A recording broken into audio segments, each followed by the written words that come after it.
Welcome to another round of Prem and Proper here at SDH, getting you ready for the matches on the weekend of November 4, 5, and 6.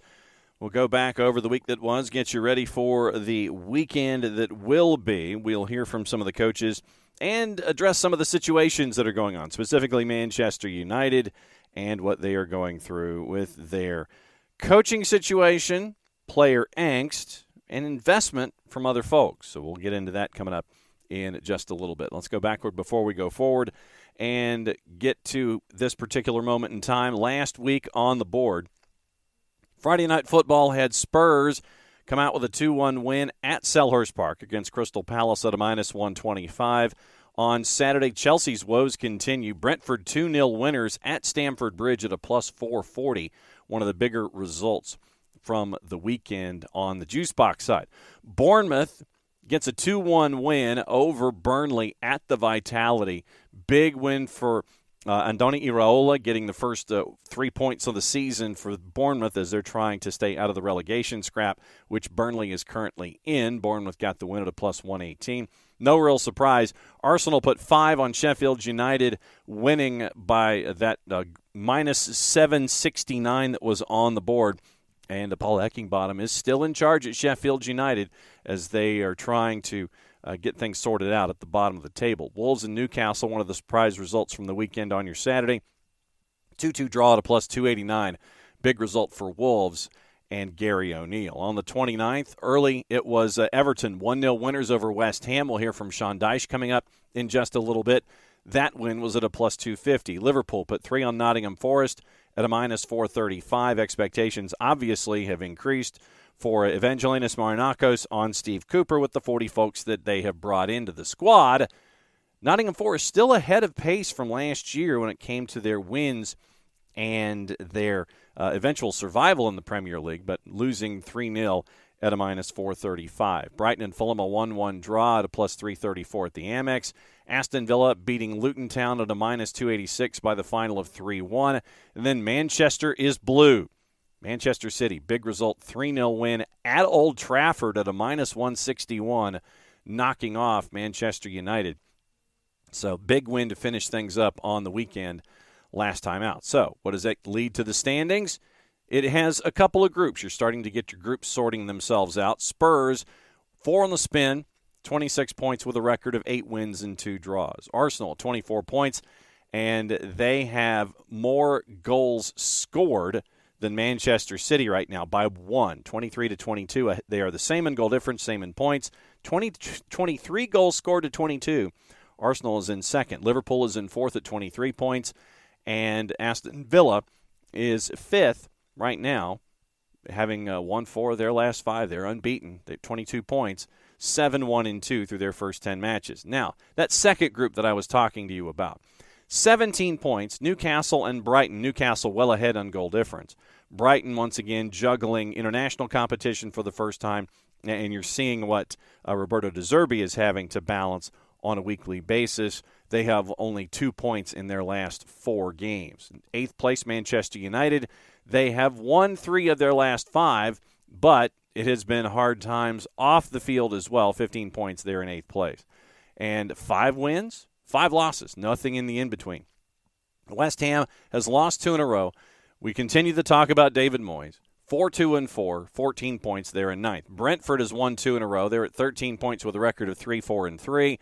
Chelsea is in 11th, 12 points. They've hit each column in their last 3. Wolves, by the way, also at 12 points. Crystal Palace, also at 12 points. Fulham, also at 12 points. Goal difference is the only separator. Chelsea's at +2, Wolves at -4, Crystal Palace a goal behind, Fulham at -7. Everton's at 10 points with those 3 wins in their last 5 after their brutal start to the season.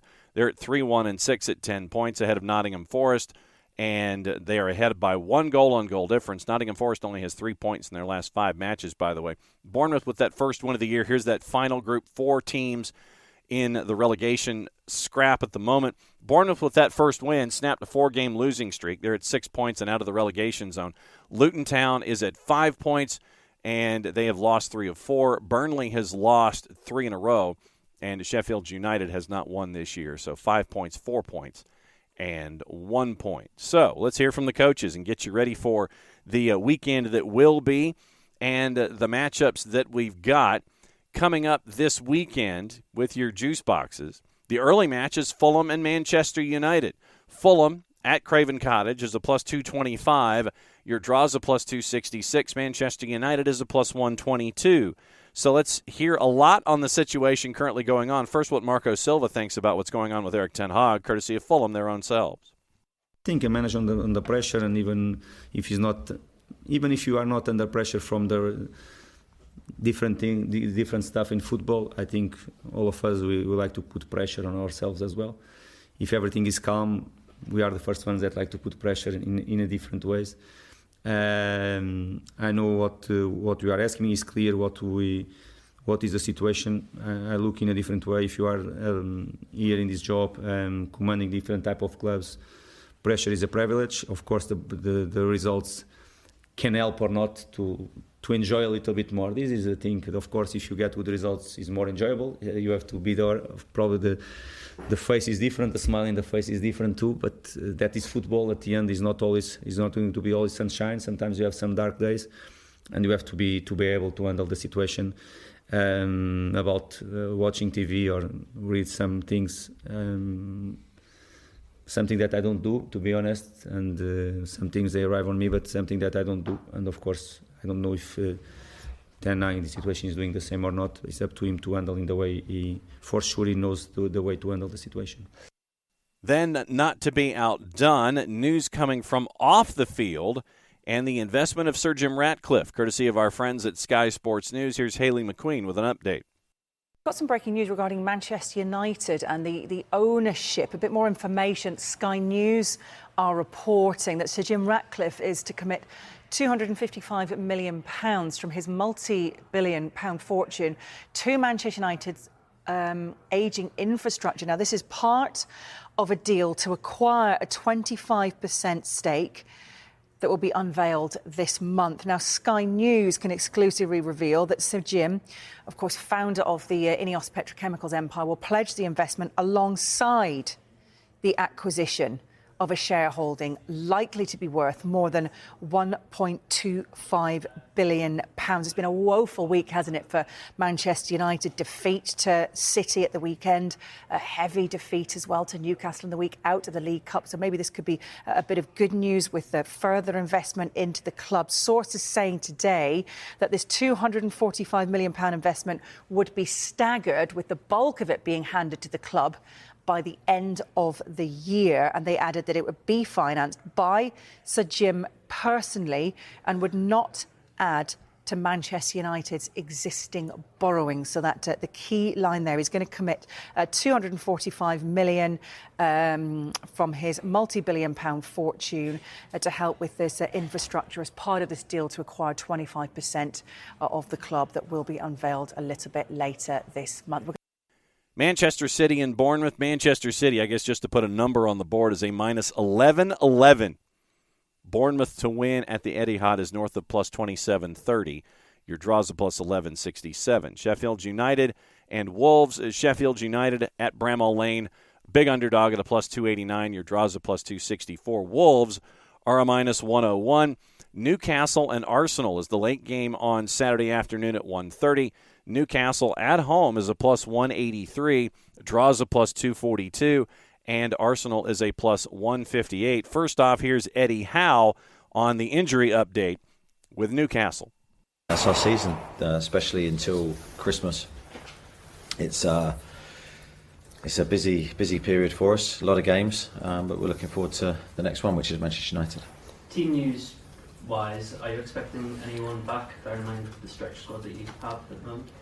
No, I don't think for this game we're expecting anyone that wasn't available before Wolves to be available now. The majority are longer term, unfortunately for us. That's the position we're in. So we go with a very similar squad. Do you know any time frames on Isak or Sven Botman? Botman's unclear at the moment, so we're sort of going day by day with that one currently. Alex, we hope, will be back after the international break.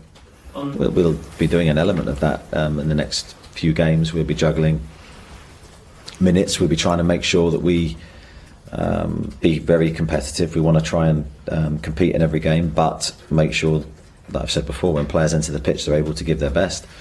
So I think in this next game, that's going to be a bit of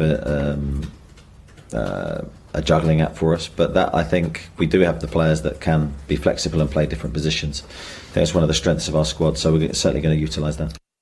That courtesy of Newcastle, their own selves, and courtesy of Arsenal, their own selves. Here's the rundown with players and availabilities in Mikel Arteta in his normal short form. Are you able to welcome back any players who haven't been available over the last few weeks? We have another training session, so there's a possibility, but I don't know. In terms of Emil Smith-Rowe, have you got any further details on his injury? Nothing has changed. As I said, I think he will be out for weeks. How many would determine, obviously, in relation to how he progressed the first few weeks especially. And, big blow because he was getting some momentum and some minutes, and we were starting to get the meal that we needed, but unfortunately he's going to be out again. And Martin Odegaard's playing time has been managed over the last 2 matches. How much has that benefited him, and will he be in a position to potentially start tomorrow?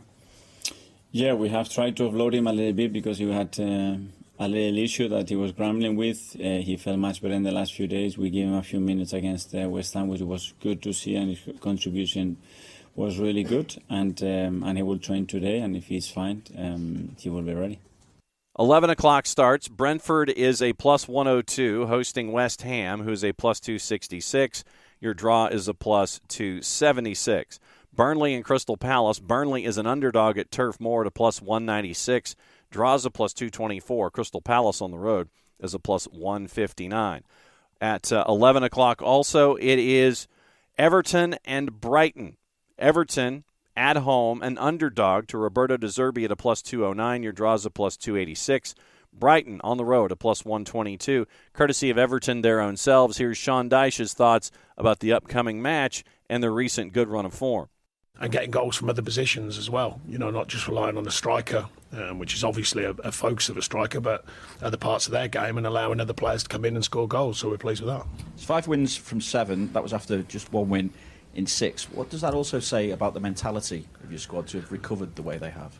Yeah, I mean, what you're constantly looking for is, like I said, the consistency of the mentality, win or lose. And I felt when I got here, and it's still there somewhat, it's kind of super high when the team, the club win, and it drops off radically when they lose. And I said to the team, we've got to find a more level view of it and really stick to our guns with our performance levels, our individual performance levels, the team performance levels, our game planning, and stick with that. And that's, well, currently, it's work in progress, of course, but we're still working towards that. And currently it is paying us back because I think our performance levels have been high and we're now getting the outcomes.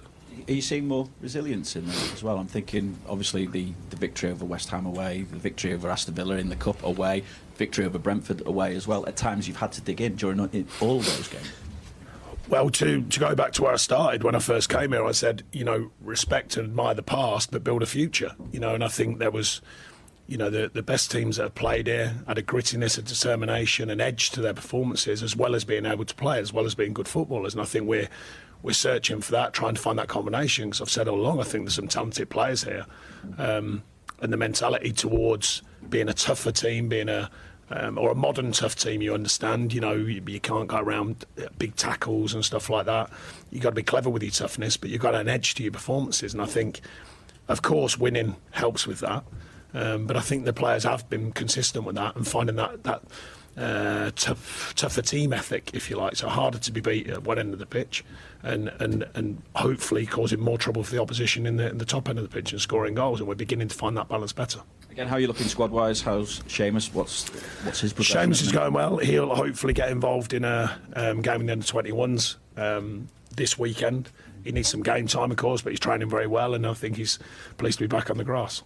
Gomez and Dele Alli a bit further away then? Yeah, Dele's still got time to go. He's just back on the grass now. He's in a good place, though. I spoke to him the other day, had a chat with him. He's in a good place, other than his injury, of course, frustrated by that. And that's... who's the other one who asked about? No, Delhi would have covered him. Oh, did Gomez? Oh, yeah. Sorry, Andre, yes. Yeah, he's been very frustrated. He's got a niggly calf injury again, but he's coming back through that now. On Sunday, it's a couple of matchups, Nottingham Forest and Aston Villa. Forest is a plus 307 at City Ground, and your draw is a plus 280. Villa on the road is a minus 110. 11:30, Luton Town at Kenilworth Road hosting Liverpool. Liverpool a minus 400 on the road. Your draw is a plus 591. And Luton Town is a plus 1044 in the composite, courtesy of our friends at Odds Portal. Monday Night Football, 3 o'clock, Tottenham and Chelsea. Spurs, no surprise. They are a favorite at home at a plus 117. Your draw is a plus 283. And Chelsea is a plus 225. There will not be a guard. There will not be an honor guard for Mauricio Pochettino upon his return. And we will see what that atmosphere is like at Tottenham Hotspur Stadium with those groups going at each other. For Monday Night Football, local time, 3 o'clock in the afternoon for your East Coast audience in the United States. That's your quick rundown of everything going on in the Premier League. Once again, if you are with your friends, with your family, with your favorite supporters group, or watching by yourself, enjoy the Premier League and how things are going as we head in to Matchweek 11. For everybody here at SDH, I'm just John. Play safe, everybody. Enjoy the matches in the Premier League.